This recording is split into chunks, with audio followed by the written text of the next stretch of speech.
Saudações, queridos terráqueos! Nossa, como é bom estar de volta. Rodrigo Rezende com vocês aqui na Academia Universalista, nesse espaço aqui dentro do projeto Ciência Universalista, que é esse curso que eu espero que vocês estejam gostando. E se vocês chegaram agora, sejam bem-vindos, tá? E eu quero fazer aqui uma pequena apresentação, que vocês veteranos sabem que no início da concretização desse curso, havia uma programação, mas a gente não conseguiu atender. Então houve uma pausa. Gente, tem mais de um ano que eu não estou gravando aulas para a Academia Universalista. Então hoje eu estou muito feliz de estar de volta, tá?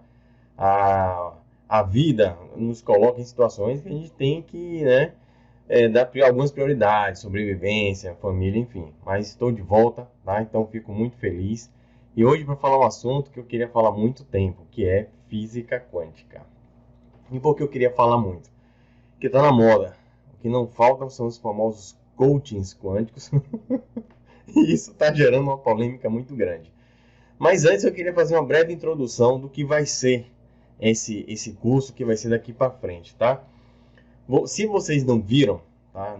Aqui no YouTube existe lá as playlists com as aulas do curso, tá? O site está em manutenção, em algum momento vou reativar, no momento está parado, mas quero reativar assim que possível, porque vocês sabem que ficou uma estrutura muito bonita, tá? Mas se estiverem no YouTube, essa aula é a aula número 1, tá? Do nível Universo 2, onde essa proposta didática desse curso tem 3 caminhos diferentes. Um desses caminhos se chama Universo, e estamos no segundo nível de 3, tá? Todos os caminhos têm 3 níveis, fora caminhos que estão antes e depois, tá? Que é o universalismo. Mas vamos lá, vamos falar um pouco sobre física quântica, tá? E mais uma observação, eu não sou físico, tá? Eu não sei física quântica, porque eu acho muita gente, acho muito legal, converso com muitas pessoas que falam, não, como eu gosto muito de física quântica, eu gosto de estudar física quântica. Apesar do que eu vou fazer aqui com vocês hoje, eu não estudo física quântica. Que quando alguém me fala que estuda física quântica, eu estou estudando os conceitos básicos, didáticos para leigos. Quem estuda física quântica é que vai destrinchar a matemática, vai estudar a física disso. Então, é uma outra história. Inclusive, vou citar ao longo dessa aula alguns canais que colocam de maneira muito mais rica sobre esse assunto. Mas qual é o meu objetivo aqui? Qual é o meu público? O que é que eu quero colocar para vocês? Mostrar um pouco, vislumbrar o que é física quântica, para que vocês não caiam em cilada, para que vocês não entrem na onda do coaching, e que a gente possa utilizar uma pequena base desse conceito para destrinchar um pouco o vislumbre do que seja para a gente hoje o universo, tá? Mas sem se aprofundar demais, sem fórmulas, não vou citar os nomes de todo mundo, só de alguns, mas são várias, são centenas e milhares de pessoas que tiveram um grande trabalho em suas vidas para chegar ao conhecimento que a gente tem hoje e que ainda temos muito a aprender, beleza? E é uma linha da física que tem diversos problemas, em minha opinião. Isso aí vai ficar para o final da aula. Uma aula um pouco longa, certamente. Mas é isso aí, vamos lá. Então, gente, vou ler aqui com vocês, tá? Física quântica é um ramo teórico da ciência que estuda todos os fenômenos que acontecem com as partículas atômicas e subatômicas, ou seja, que são iguais ou menores que os átomos, como os elétrons, os prótons, as moléculas e os fótons, por exemplo, tá? Moléculas aí eu peguei significado, mas de átomo para baixo, mas enfim, moléculas também, interação entre átomos de moléculas, etc, tá? Então, física quântica, a gente vai mergulhar no menor conceito que a gente tem de matéria, vamos chamar assim, que é o átomo, e ver suas estruturas internas, tá? Então, ela gera modelos matemáticos para lidar com os comportamentos que são experimentados nessa dimensão escalar que é dentro do átomo. Então, vocês estão vendo aí algumas imagens aqui, uma representação atômica que a gente viu no curso Universo 1. Eu apresentei alguns modelos da estrutura da matéria, modelos atômicos, e modelos esses que já estão sempre se atualizando, tá? Então, se vocês não viram o nível Universo 1, é pré-requisito para a gente continuar esse nível, beleza? Está aí disponível e, como tudo nessa iniciativa, de graça. Vamos lá, galera. E aí é o Homem-Formiga no universo quântico, lembra? Então vamos aí, vamos que nem o Homem-Formiga, vamos viajar, Vamos fazer um negócio mais descontraído para não virar monótono, beleza? Então vamos entrar no mundo quântico agora. Gente, é o seguinte, tiveram alguns experimentos, isso que me encanta é o pessoal do passado. Como o pessoal não tinha YouTube, Netflix, essas coisas, eles ficavam muito olhando o céu, olhando as coisas e se perguntando. E desenvolvendo isso, eu acho fantástico. O que a gente tem dificuldade de entender, os caras há 200 anos atrás estavam criando. É um negócio incrível, né? Eu tiro o chapéu. Então, vou falar aqui de alguns experimentos que foram praticamente o berço dessa linha da física, que é a física quântica. Vou falar um pouco do que é o espectro de emissão, tá? E de absorção. O que é isso? Vou ler aqui com vocês, ó. O espectro de emissão é aquele conseguido quando se faz passar uma luz branca, como a do Sol, ou da chama de um outro elemento, por um prisma, e se obtém um espectro descontínuo. Já o de absorção é quando o espectro contínuo passa através de um outro gás e causa a presença de linhas escuras. Vamos lá, vamos explicar. Gente, prisma é um cristal, aí ó, num desenho, numa estrutura, né, tetraédrica. Essa estrutura a gente está ligado nela, né? Onde a onda eletromagnética, a luz, tá, branca, ela entra no prisma e ela sai, vamos dizer assim, refratada. Ou seja, ela sai com espectro descontínuo. Ele abre um leque aí, ó, das frequências, dos comprimentos de onda. Então, como essa capa do Pink Floyd aí que vocês conhecem, entra a luz branca e aí sai o espectro visível. Rodrigo, só sai o espectro visível? Não, mas é o que a gente enxerga. Por isso que a gente só enxerga as cores do arco-íris saindo aí. Beleza? Antes de eu entrar aqui sobre esses experimentos, eu queria falar o seguinte. Um cara que não vai ser nem mencionado aqui, mas é um monstro, foi o Isaac Newton, que a gente falou muito sobre ele no nível Universo 1. Ele fez um experimento que eu achei fantástico. Olha que coisa interessante e simples. Ele pegou um prisma, né? Fez um raio, um feixe de luz solar incidir nele, e aí gerou as cores do arco-íris em uma mesa, beleza? Aí ele ficou olhando aquelas cores, olha que criatividade que ele teve. Ele pensou, já sei o que eu vou fazer. Em cada cor, eu vou colocar um termômetro, para ver se todas essas cores têm o mesmo nível de energia. Olha que sacada! Ele colocou um termômetro em cada cor, e um fora dessas cores, né? Para medir certamente a temperatura local do quarto, e saiu. Depois de um tempo, quando ele voltou, ele viu que as temperaturas estavam diferentes. E aí ele definiu, opa, cada cor aí tem um nível de energia diferente.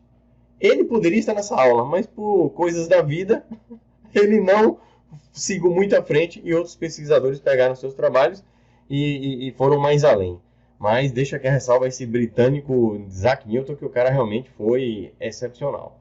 Então é o seguinte, o que é o espectro contínuo, né? Como vocês estão vendo essa imagem embaixo da direita.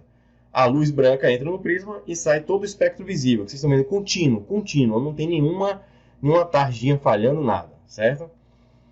Só que algo aconteceu quando eles estavam brincando com o prisma, né? Brincando no modo de dizer, fazendo experimentos, e eles viram o seguinte, que quando você pega um prisma, pega um feixe muito fino do Sol, por exemplo, e incide no prisma, ele não sai contínuo. Ele saía com umas tarjas pretas nesse espectro da luz do Sol. Os caras ficaram encucados porque sempre sai essas faixinhas pretas e sempre no mesmo local, né? Por exemplo, aí vamos ver agora o que é o espectro de emissão. Ao invés de ser uma luz branca emitindo, vamos fazer uma emissão de luz a partir de um gás, alguma substância sendo queimada, tá? Então, naquele momento que ela está sendo queimada, que ela está emitindo um gás, ela está emitindo uma cor. Tem substâncias que queimam emitindo a luz verde, luz vermelha, laranja, né? Amarelo, depende, é uma característica da substância. Então, imagine que o gás está quente, como esse, né,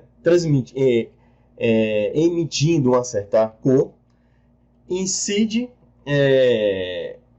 no espectro, e nós vamos ver isso aí embaixo, ó, um espectro de emissão. Ele não é contínuo mais. Só aparece uma marcação mais forte em pontos específicos, né? Aí isso chamou a atenção. E aí o que os cientistas fizeram? Não, então vamos fazer o seguinte, vamos pegar esse gás sem estar quente, sem estar, né, emitindo essa luz, o gás frio. Vamos pegar uma lâmpada, uma luz branca, vamos fazer essa luz passar pelo gás e depois aí sim essa luz vai incidir no prisma. E aí eles acharam o espectro de absorção, ou seja, ao invés de ser o contínuo, todas as cores, tem umas falhas. E olha aí embaixo, esse espectro de emissão e de absorção. Repare que esse gás aí, quente e frio, eu posso dizer que ele é o mesmo, é a mesma substância, é o mesmo gás, tá? Por quê? Olha no espectro de absorção. Onde está preto, significa que são comprimentos de onda ou cores que são absorvidas pelo gás. Então, o que passa é o que ele não está absorvendo, tá? Diferentemente do espectro de emissão. Aí, vocês podem ver no espectro de emissão que mostra exatamente o que ele absorve, é o que ele emite, tá? O resto ele deixa passar no de baixo de absorção. Então, isso foi uma descoberta fantástica, porque agora o que a gente pode fazer? A gente pode, com uma luneta, com um equipamento, com um prisma, olhar para uma estrela a milhares de anos-luz e com a luz que é emitida por ela, a gente consegue definir qual é a temperatura e até a composição daquela estrela. Olha que fantástico, você não precisa mandar uma nave lá para coletar alguma amostra, até mesmo porque isso é bem complicado. A gente não foi... Olha, é mais fácil sair do sistema solar do que ir para perto do Sol, imagina, né? Então, eu vou explicar mais uma vez. Quando a luz do Sol, um pequeno feixe, entra no prisma, vai aparecer umas tarjinhas pretas. O que é isso? É justamente o que está sendo absorvido pela atmosfera, tá? Então, o mesmo princípio que a gente utiliza para definir a composição de planetas, de estrelas, através da luz que são emitidas por eles.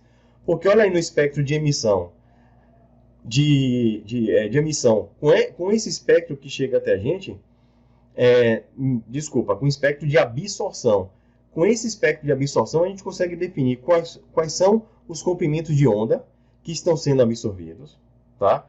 E aí a gente consegue definir até a temperatura daquele astro, e com os experimentos que a gente tem, né, com a queima de diversas substâncias, a gente tem um catálogo aí de espectro de emissões que a gente vai procurar quais são os espectros que se enquadram naquele elemento, e aí a gente encontra, e aí a gente consegue dizer que aquela estrela está em tal temperatura e o componente predominante é hélio e hidrogênio. Então é algo assim fantástico, tá? Então isso denota que os corpos eles absorvem comprimentos de onda, energia, e emanam também, tá? E são peculiares, né? Cada um tem seu interesse, vamos dizer assim, por uma faixa de energia. E aí vamos seguir. Aí eu vou falar um pouquinho agora sobre o que seria a radiação de corpo negro. Basicamente, gente, eu vou até só pincelar basicamente o que eu estava falando aqui agora. Havia, primeiramente, uma definição matemática onde dizia o seguinte: se eu incido energia em um corpo, ele termina emitindo. Então, meio que pela uma característica básica, até intuitiva, então quanto mais energia, né, quanto mais potência eu incidir sobre aquele corpo, mais ele vai absorver, certo? Só que não é bem assim, melhor não como eles esperavam. Então, essa curva aí da radiação de corpo negro mostra que depois do comprimento de onda do violeta, houve o chamado colapso do ultravioleta, porque o comportamento experimental foi completamente diferente do que eles imaginavam. Daí que entraram os caras que a gente vai citar daqui a pouco para pensar em uma solução teórica para depois experimentar e adequar à realidade experimentada, né? E antes, deixa eu falar um pouco sobre o efeito fotoelétrico, que a gente vai mencionar depois, mas para a gente poder entender um pouquinho. Imagina o seguinte: dentro dos átomos nós temos os elétrons, que são partículas, gente, tão pequenas que está beirando o tamanho do fóton, que é uma coisa que a gente vai ver daqui a pouco o que é. Então imagina que você tem uma placa metálica, e aí eu incido, certo, um feixe de luz, ou seja, energia. Eu coloco uma onda eletromagnética, luz, naquela faixa. E aí eles viram que com essa incidência escapuliam elétrons dessa faixa, ou seja, essa onda eletromagnética, luz, né, fazia elétrons saírem. Então eles começaram a fazer experimentos. Então vamos aumentar, vamos colocar frequências diferentes, né? Vamos acelerar. E aí eles viram o seguinte, que para a mesma frequência, mesmo comprimento de onda, você poderia até mudar a intensidade da energia da luz ali incidida sobre o metal. O que é que acontece? Quanto mais energia, saem mais elétrons, mas os elétrons saem sempre na mesma velocidade. Pouquinho sai um assim, devagar. Se bota muito, sai 10 mil devagar. Aí os caras acharam estranho, a gente pensou que quanto mais energia, eles iam sair mais rápido, pela lei da conservação de energia, energia cinética, aquela coisa toda. E não, o negócio se comportou diferente. Aí os caras, peraí, quanto mais luz, está saindo mais elétron, mas na mesma velocidade. E se mudar o comprimento, a frequência, vamos dizer assim, da luz, o que é que acontece? Mudou a velocidade com que os elétrons saíam. Aí os caras ficaram invocados. Como é que pode isso? Então, eles começaram a calcular como? Imagina que você tem duas placas, tá? Onde tem uma placa que está emitindo elétrons, certo? Devido a uma bateria.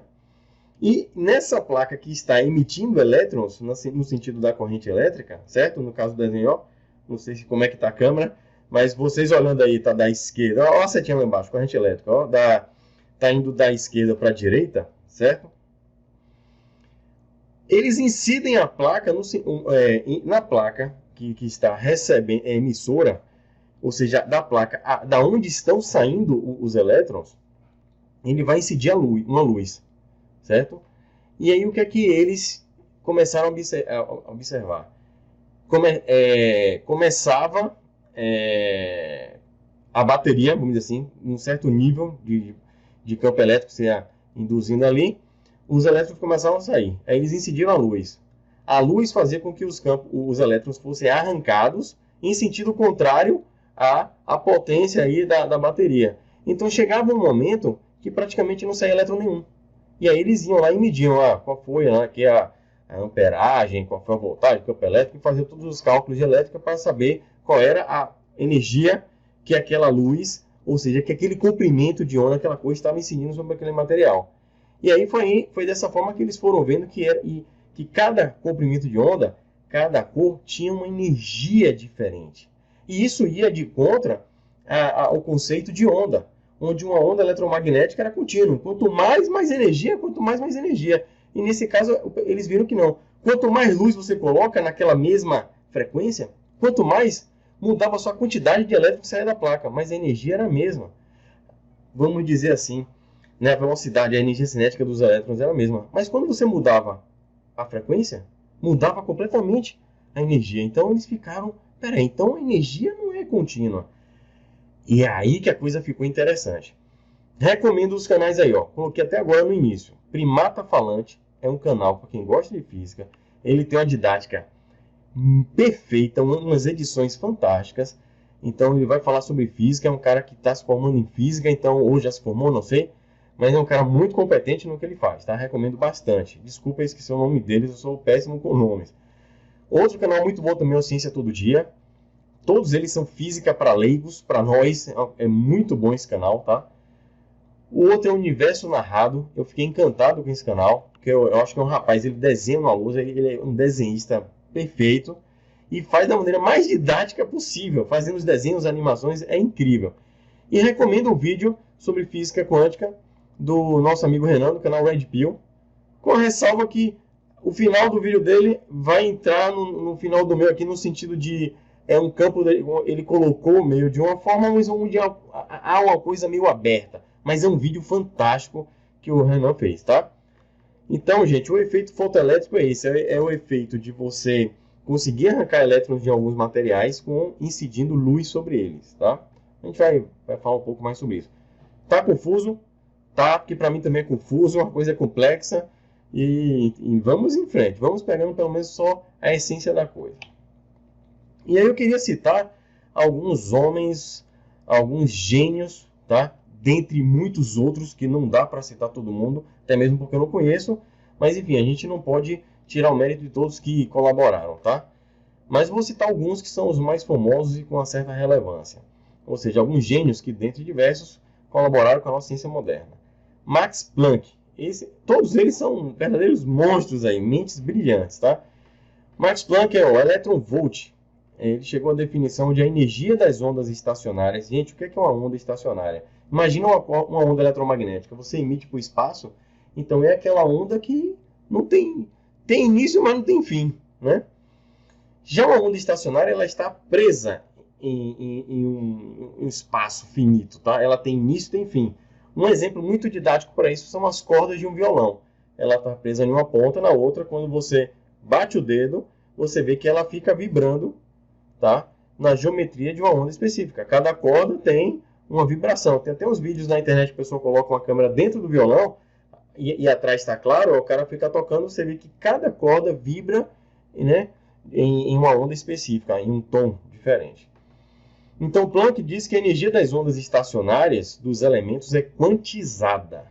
A luz pode ser quantizada, ou seja, o cara veio com a ideia de que uma onda eletromagnética já não era uma coisa contínua, ela era quantizada, ela carregava pacotes de energia, e pacotes esses que mudavam de frequência para frequência.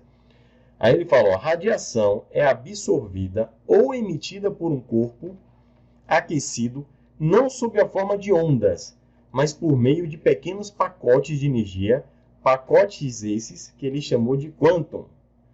Daí os quantas, daí física quântica, tá? Vem desses pacotes de energia idealizados por Planck.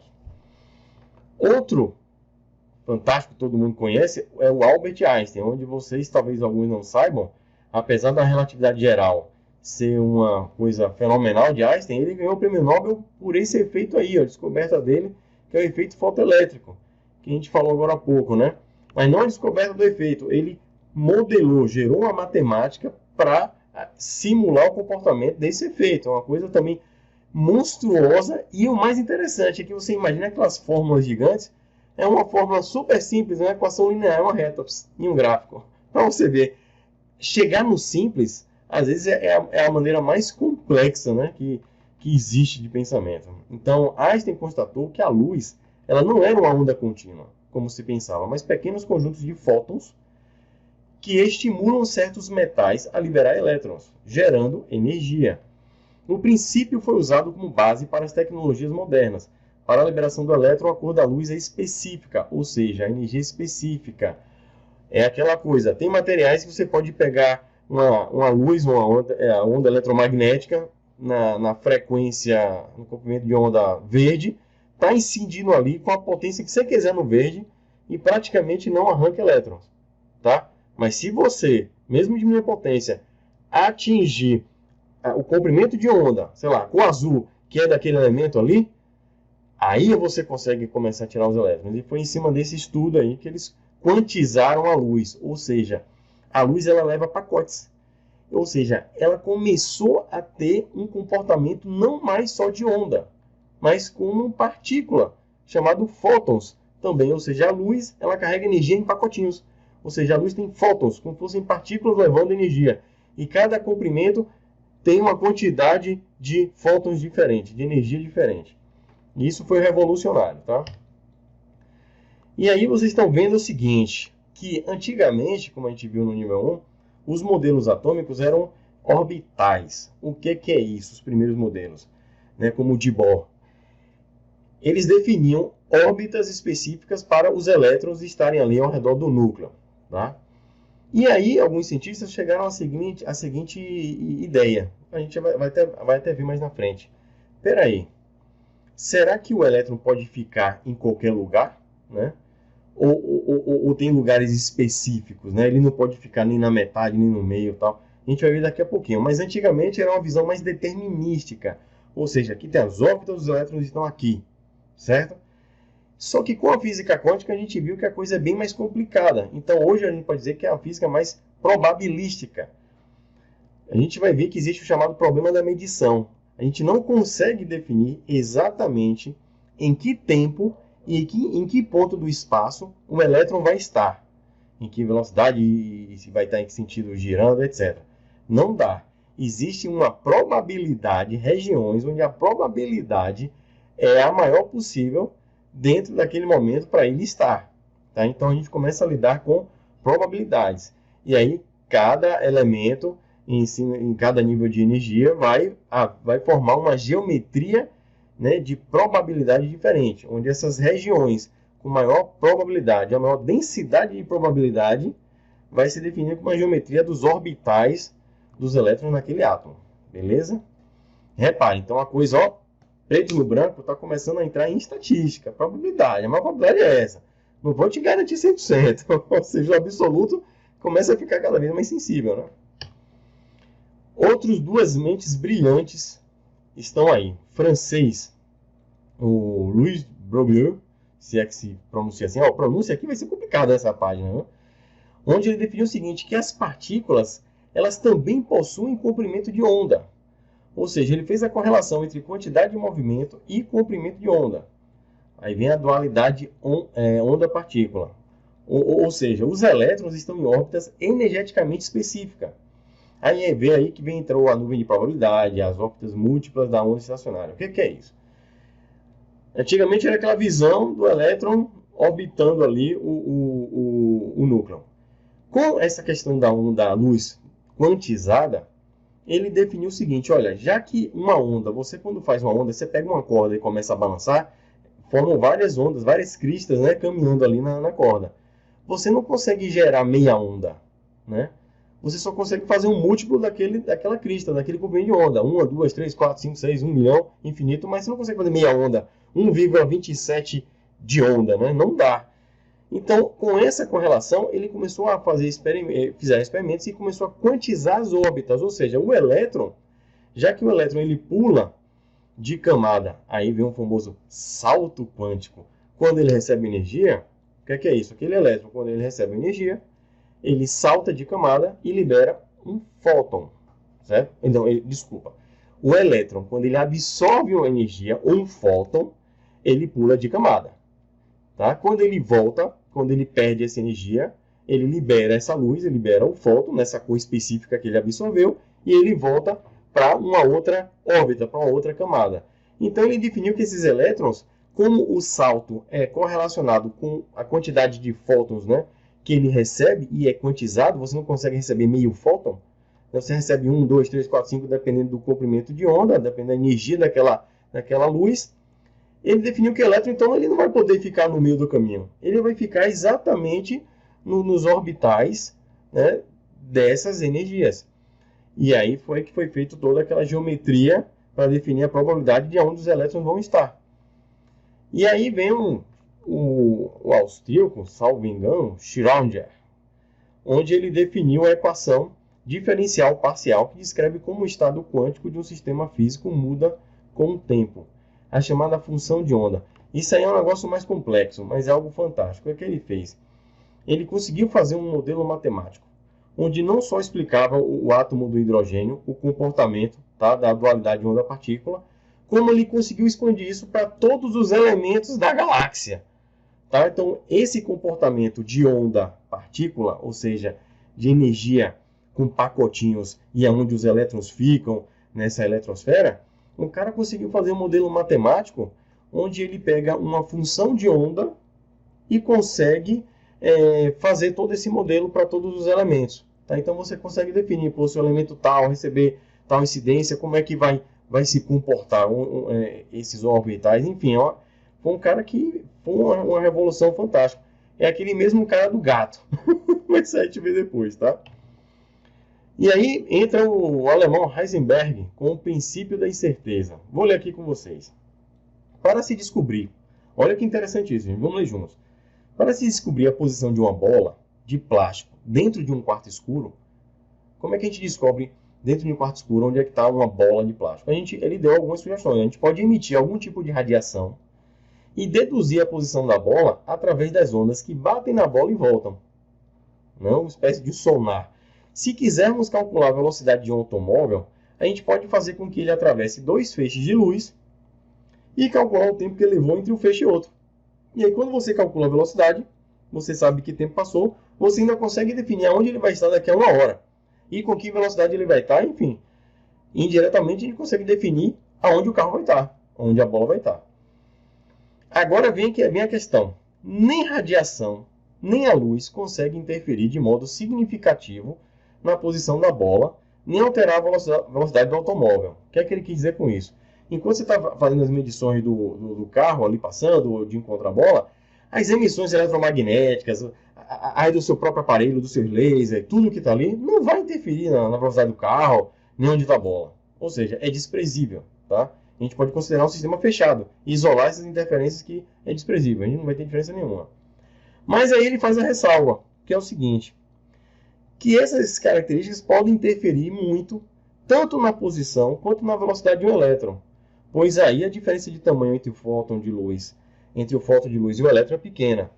Gente, aí é o problema da natureza da medida em mecânica quântica, é o problema da interferência experimental. O que é isso? Não dá para você não tem equipamento para dizer, ó o elétron aqui, ó. O elétron está aqui, agora ele está aqui. Não dá. Por quê? Como é que você enxerga o elétron? É aí que agora a gente vai começar a entrar num campo mais complicado. Há muitos vídeos aí, inclusive vejo muitos palestrantes dizendo o seguinte, que o observador, o cientista observador, ele vê o elétron. Gente, não dá, ninguém consegue ver um elétron, ninguém consegue ver um átomo a olho nu, muito menos um elétron, tá? Então, como é que esse elétron é captado? Através de aparelhagem. Eu não sei explicar como é que o elétron é detectado, mas são aparelhos onde certamente tem muito eletromagnetismo, onde você incide alguma radiação eletromagnética para poder ter alguma resposta experimental da onde ele está. Só que qual é o problema nisso? Que a sua visão, na verdade, a sua observação, a sua medição do experimento, ela interfere. É a mesma coisa que eu precisar ver se alguém está passando na minha frente, empurrando. Tá? Deixa eu ver onde é que a pessoa está. E vou assim, ó, procurando, empurrando. Deixa eu ver onde é que está. Quando eu achar onde é que a pessoa está, ela estava, porque eu já empurrei, não sei nem onde é que ela foi cair. Tá? Eu não consigo mais dizer onde é que ela está. Falei, caramba, tinha alguém aqui. Eu sei dizer que tinha. Mas onde é que está agora? Eu não faço ideia. E aí você entra no princípio da incerteza. Então a gente consegue definir, como tem na imagem ali, as regiões de maior probabilidade dos elétrons estarem, tá? Dentro das suas órbitas, dos níveis de energia, que são diretamente correlacionados com o nível energético de absorção aí de comprimento de onda de cada elemento. Então cada elemento vai ter a sua órbita, suas órbitas espaciais aí. Só que a gente não consegue definir, então não é determinístico, é probabilístico, tá? E aí entra o famoso experimento da dupla fenda. Aí os coaching quânticos, meu irmão, fazem a festa. Aí é o seguinte, ó, olha esse videozinho na esquerda. Aí são partículas, são bolinhas de golfe, tá? Você coloca uma fenda atrás de um quadro para registrar o impacto dessas bolinhas. E aí você começa a disparar através dessa fenda as bolinhas. Aí lá atrás vai ter um padrão, tá, de impacto dessas bolinhas no quadro, ou seja, um padrão de medição de onde, qual foi o caminho de onde essas bolinhas passaram. E aí você, por uma fenda, você espera que tenha um desenho parecido lá atrás. Mesma forma, você utilizando duas fendas, você teria como está a animação passando aí. Duas fendas também lá atrás, certo? Das bolinhas. Ora, uma bolinha que você atira, passa por uma, passa por outra, mais para cima, mais para baixo, mas não ia sair muito desse padrão, beleza? Então, no comportamento de partículas, a gente esperaria isso aí. Então, se eu pegasse elétrons, considerando elétron como uma partícula, eu esperaria isso aí, beleza? Beleza, mas a coisa não é tão certa assim. E outra, o observador não é esse cientista, não é a gente olhando. A partir de agora, eu estou falando de elétron. Para a gente olhar, a gente vai medir. E vocês lembram que a medição ela gera interferência, né? Então, a coisa fica bem mais complicada. Então, quando a gente faz o experimento de dupla fenda com elétrons, olha o que os cientistas acharam.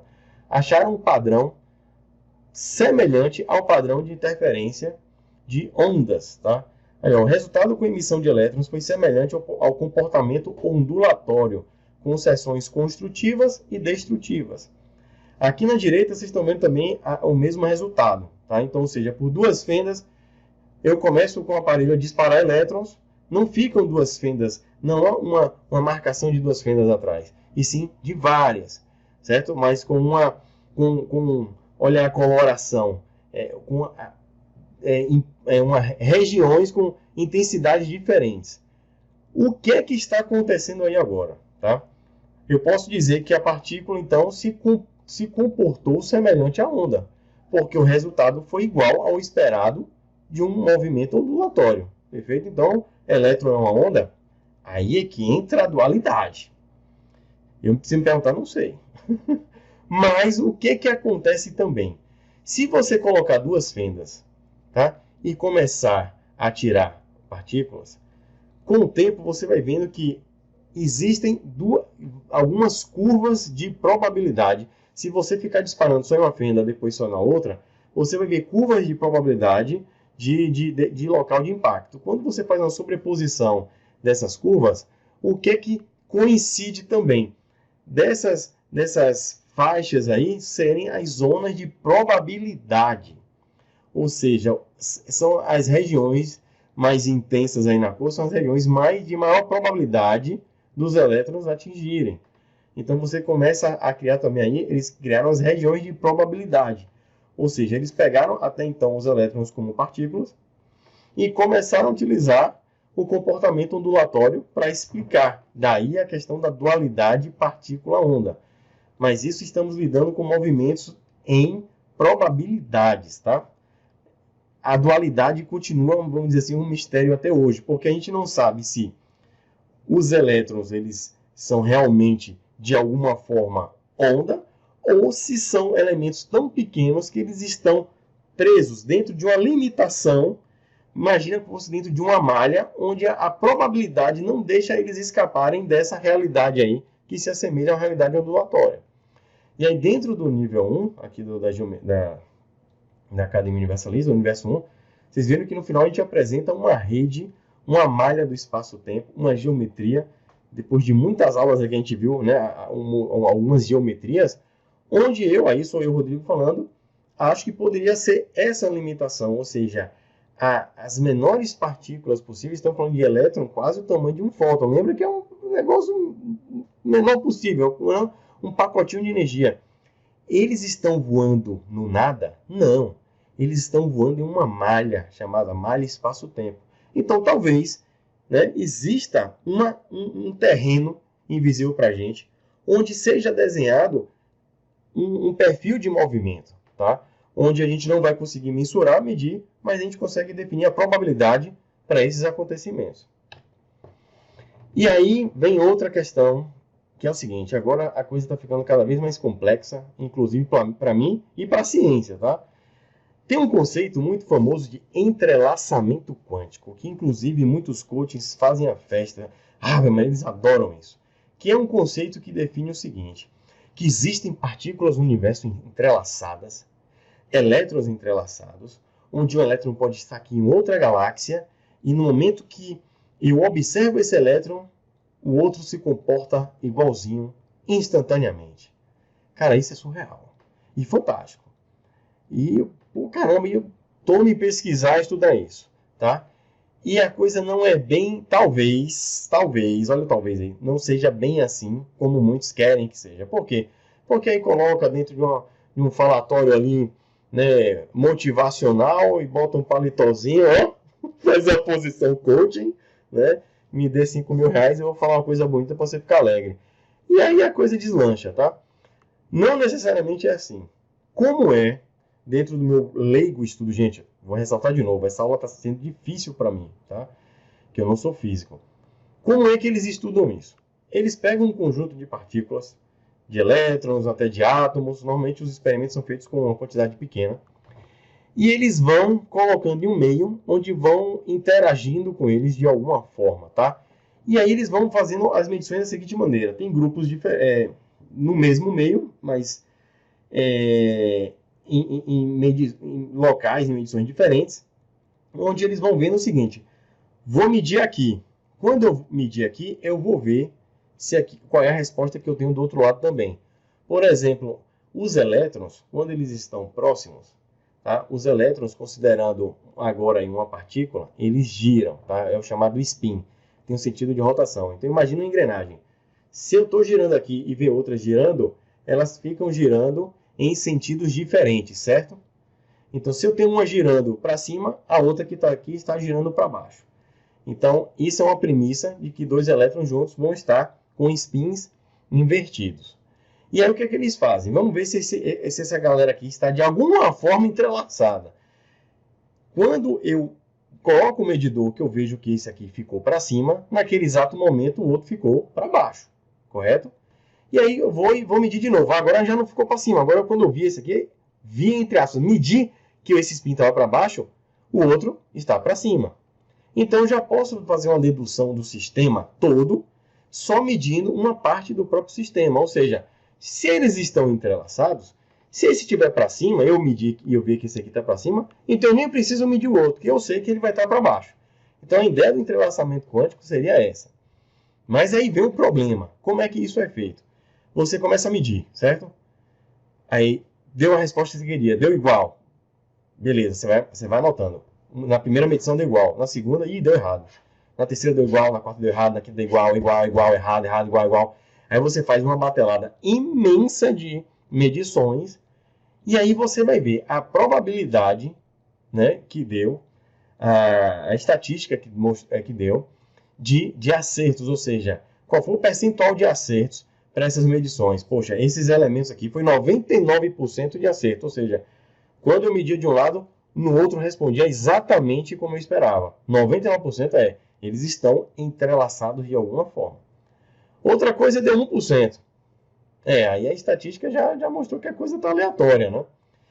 Então, eu não sei ainda, peço até ajuda aos físicos, aos universitários, se esse entrelaçamento quântico, como é que você consegue definir se ele realmente existe ou se é uma questão ainda probabilística e onde dentro de uma probabilidade você consegue até utilizar para comportamento em um certo sistema fechado, para utilizar isso para alguma coisa técnica, para uma computação, para alguma coisa, tá? Mas é uma coisa que é probabilística, não é 100%, não existe aí, a gente pode afirmar, não, aqui ó, esse elétron e aqui lá em Andrômeda, aqui está embaralhado, né? Está entrelaçado, cara. Se eu disser aqui para cima, ele vai ficar para baixo. E as coisas não são bem assim, tá? E aí entra a questão da superposição de estado. O que é isso? O chamado colapso de onda, tá? Existem algumas soluções para essa chamada superposição de estados. O que é isso? Imagina que os corpos ali, falando de elétrons, têm comportamentos ondulatórios, certo? Mas em certos momentos ele tem um comportamento, vamos dizer assim, de partícula, ou seja, eu consigo definir um spin, um giro. Aí eu falei, caramba, peraí, mas onda, partícula? Então, o que seria esse momento, né? Essa condição dessas funções de onda, dessa matemática que eu estou usando para definir isso, mas nesse momento está agindo como uma partícula. Aí chamo de colapso de onda, tá? O que mais ou menos dentro do meu entendimento. O que seria isso? Seria vamos ler aqui uma solução. Ó. A solução mais popular adotada desde o início pela maioria dos físicos consiste simplesmente em ignorar o problema. Eu não vou entrar nisso aí não, para você ver que a coisa é bem complexa. O que é superposição de estados? Imagina o seguinte, como tem o gato de Schrödinger, o austríaco lá, né, que a pronúncia eu não sei como é, que ele definiu um problema que é a seguinte coisa. Imagina que dentro de uma caixa tem um pote radioativo e tem um gato, tá? E dependendo se esse pote quebrar ou atingir tal tempo, a radiação vai matar o gato. Só que você não sabe, não consegue ver esse sistema, porque esse sistema está todo dentro de uma caixa fechada. Então tem uma radiação ali que vai matar o gato. Você sabe que a radiação vai matar o gato, você só não sabe dizer quando. E você está na caixa fechada, eu te pergunto agora, indo para a caixa fechada, o gato está vivo ou está morto? Então naquele momento você não sabe. Sem medir, eu não sei como é que o gato está. Então eles assumem o seguinte, que antes de medir, eu digo que o gato pode estar vivo ou pode estar morto. Aí que eles colocam, até aquele momento, existem as duas probabilidades, elas existem. Então existe o fato do gato, a probabilidade do gato estar vivo e morto, ou seja, o gato está vivo e morto ao mesmo tempo, entre aspas, muitas aspas aí. Parece uma bobagem, mas e dentro da física quântica, na matemática, eu vi que o negócio realmente parece ser bem complexo. Então a mesma coisa, por exemplo, aí é a questão dos elétrons. Imagina essas bolinhas aí, vermelho e azul. Onde vermelha seria um movimento uma rotação do elétron e o azul outra. A gente sabe que ele pode ter os dois, certo? Só que eu não sei qual é que ele está até eu medir. Só que o problema é que quando eu medir, eu vou interferir nele. Tá? Então, sem eu medir, realmente a gente não tem como ver ele naturalmente. Olha, agora está assim. Aí fica, minha medição interfere no sistema. Então, será que não foi minha medição que induziu aquilo? Aí dá um tempo, aí você vai medir de novo de outra forma. Então, superposição de estado é o seguinte.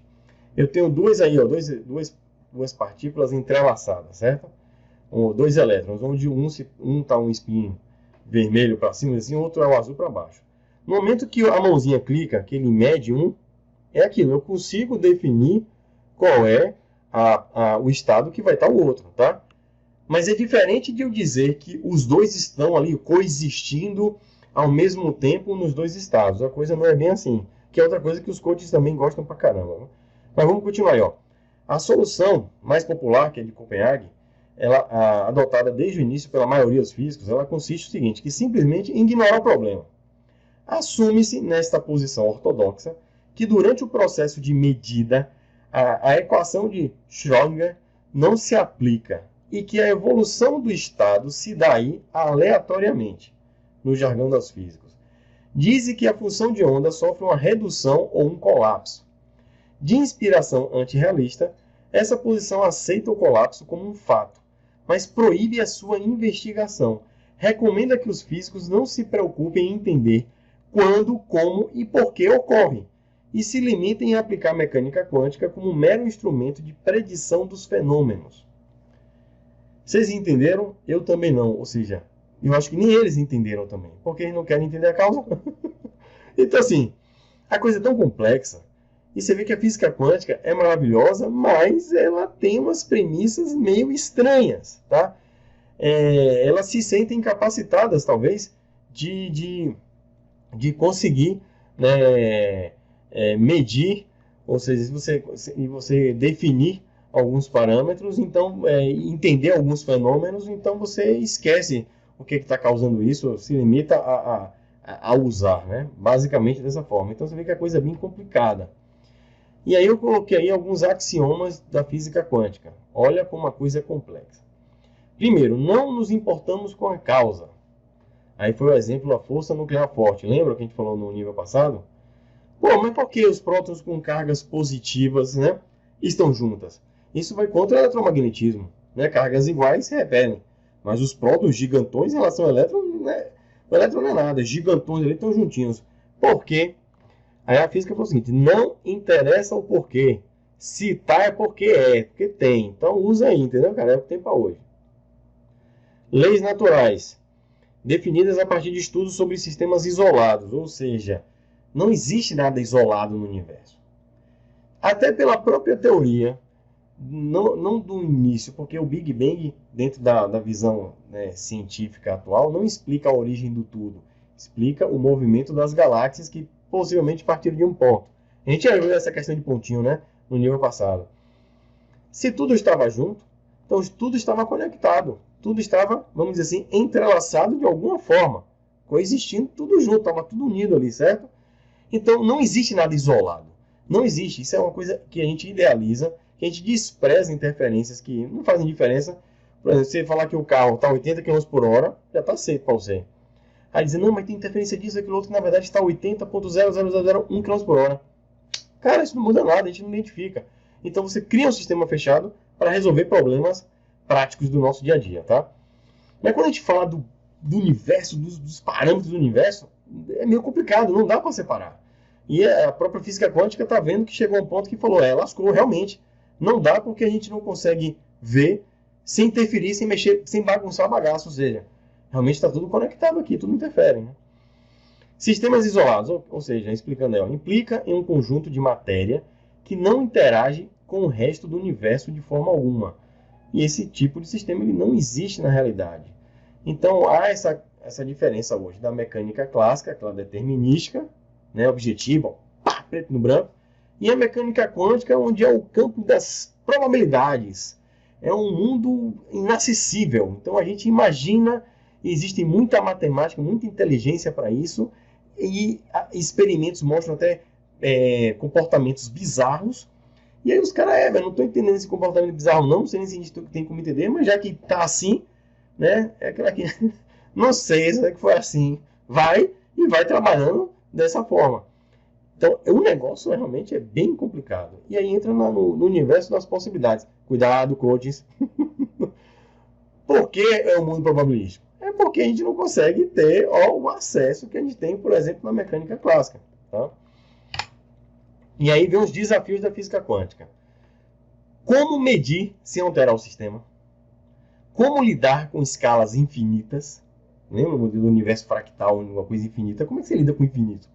Né? Como não filosofar, ou seja, como não indagar sobre a causa de tudo? Né? Você viu que tem um axioma que não, rapaz, não dá para entender a causa não, cara. Então deixa eu falar, vamos ver só o comportamento aqui e vamos em frente. Como revisar as causas primárias em nosso sistema de ensino baseado em repetição? Isso é uma coisa que eu acho interessante, que é o seguinte: nosso sistema de ensino só valida você se você citar uma porrada de gente. E essa galera aí, né? Como revisar as causas primárias se a galera tá passando batido? Então você vai passar batido até que geração? E como é que vai revisar? Quem é que vai voltar lá para a bancada, né? Para dizer que algum desses caras estava errado? Aí você tem que validar sua tese citando quem? Há uns desafios para isso também, acadêmicos. O mundo acadêmico é complicado. Como filosofar sem a obrigatoriedade do embasamento em acadêmicos predecessores, foi o que eu acabei de falar, e como integrar outras fontes de conhecimento. Aí é que está, que eu chamo da mente universalista. No curso a gente vai ver que dentro do caminho sociedade, né, consciência, ou seja, dentro dos campos de conhecimento, de história, de ciência, de espiritualidade, de tudo, a gente vai ver que existe correlações. E isso foge completamente, né, ao padrão, até a metodologia científica ortodoxa, que a gente vê hoje muito engessado. Então eu acho que, claro que cada um tem seu foco de trabalho, mas tem que haver uma expansão, tá? Abrir um pouco a mente. Não é se perder, né? É completamente diferente. Então a gente vai ver que existem muitas simbologias, muita geometria, que existem os padrões da natureza que estão, indicando os comportamentos bizarros. Então, às vezes, as respostas estão aqui mais próximas da gente do que a gente ter que ficar quebrando partícula aí, e dentro de pronto tem coisa, dentro do negócio tem coisa, talvez isso não acabe nunca. Então, ao invés de a gente ter que quebrar para ver o que tem dentro, a gente pode simular o padrão da quebra. E a gente consegue definir o que é que vai ter dentro de 1000 quebras. E aí novos modelos matemáticos e físicos vão surgindo. Que é a chamada teoria unificada, que inclusive muitos desses caras aí trabalharam em cima disso, mas não conseguiram concluir. E espero que novas mentes cheguem para dar uma revolução nesse sentido, né? E, gente, a partir daqui, vou finalizar aqui e antes de fazer essa observação, vou só recapitular um pouco.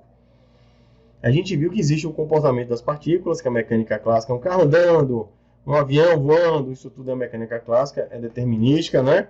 A gente sabe, avião, velocidade de 50 km por hora, aceleração tanto, que tempo ele vai chegar em Salvador, em Aracaju. Isso a gente consegue objetivamente calcular. A gente viu que dentro do átomo a coisa já fica complicada, porque a gente não tem como enxergar, não tem como medir sem alterar o sistema, e os comportamentos são bizarros. Quando a gente achava que elétron parecia uma lua ali ao redor da Terra, ou um planetinha ao redor do Sol, não é bem partícula, ela tem um comportamento semelhante à onda, mas ao mesmo tempo também tem hora que se comporta tipo uma partícula. A mesma forma é a luz, a onda eletromagnética, ela não é energia contínua, quanto mais luz ali daquela cor, mais energia você, né, vai ter para sempre. A coisa não é bem assim, que ela é quantizada, ou seja, cada frequência você tem quantidade de pacotes de energia diferentes. Então, os pacotes de energia, os fótons, começam a meio que se comportar lembrando uma partícula. Então, a coisa fica bem complexa. Para mim, para você, até para o cientista, viu? É um mundo muito desconhecido. Está muito além das nossas fronteiras ainda, né? E a nossa capacidade está evoluindo, né? Então, dentro da matemática, a gente vê esses termos, colapso de onda, sabe quando a onda começa a ter outro comportamento, e a matemática já pega uma equação, e não vamos para essa aqui agora, tal. A matemática, a gente vê os axiomas, tentando resolver a prática. Entender isso gente, não é pra gente agora, não é pelo menos para a maioria de nós agora, tá? Mas é bom vislumbrar isso tudo para ver que a coisa é muito complexa.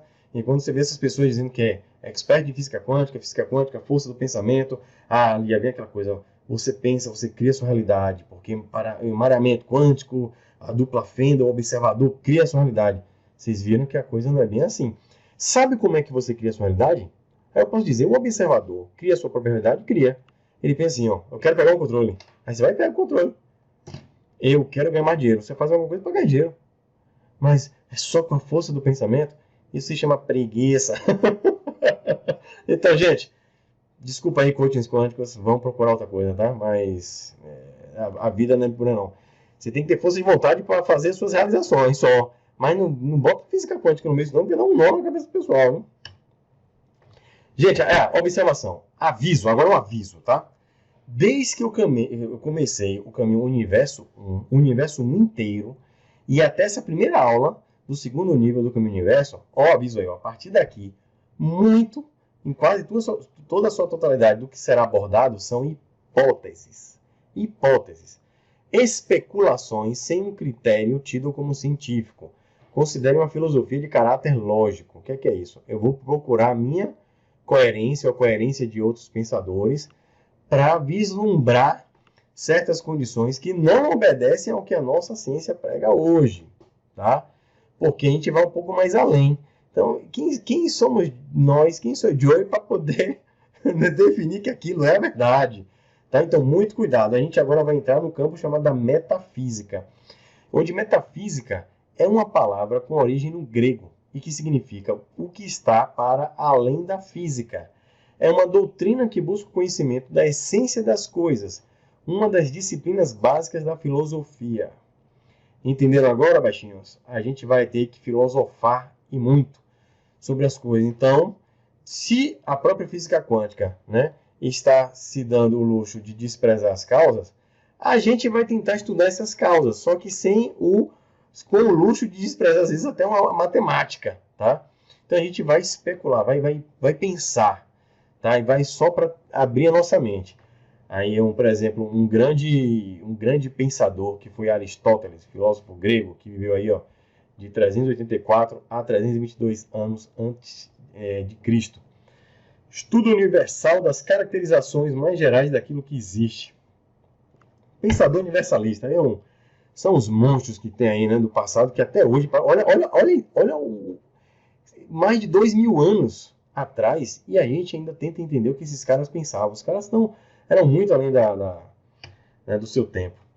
Então, gente, a viagem do conhecimento continua, tá? Espero que vocês tenham gostado.